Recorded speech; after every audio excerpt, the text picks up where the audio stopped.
Okay, this time we're working with adding and subtracting with our radicals. So the first thing you need to remember is that you can only add them or subtract them when you have the same radicand, the same number underneath the radical. So in this case, we have 4 radical 2 plus radical 2. There's an invisible little 1 here. So when we put the pieces together, we have 5 radical 2. Yogi's going to join us this time. So in this case, we're subtracting. First we check to see we have the same number. We have 3 radical 5 minus radical 5. That invisible little 1 is there. So we have 3 minus 1 is 2, radical 5. All right, let's take a look at another one.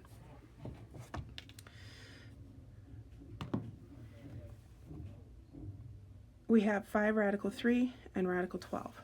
We need to change this so that we have, if possible, the same radicand, the same number underneath the radical. So I'm just going to leave this one alone for a minute and I'm going to work this one. I know that my factors of 12 are 4 and 3. So then I'm going to work this all the way down. Square root of 4 is 2, and then this cannot be simplified any further unless we go to a decimal. Now I'm going to bring this down to put my pieces together. So we have 5 radical 3 plus 2 radical 3, and we combine those and we have 7 radical 3. All right, let's take a look at this one. So we have 3 radical 7 and minus radical 63. So this one cannot be changed. This is as low as it will go unless we do a decimal. So we need to work on this one. I'm going to leave this one alone and work over here. I know my factors of 63 are 9 and 7. And if you look at your squares list over here on the side, 9 is a perfect square. So that's the one we're going to want to use. So going down, this becomes a 3.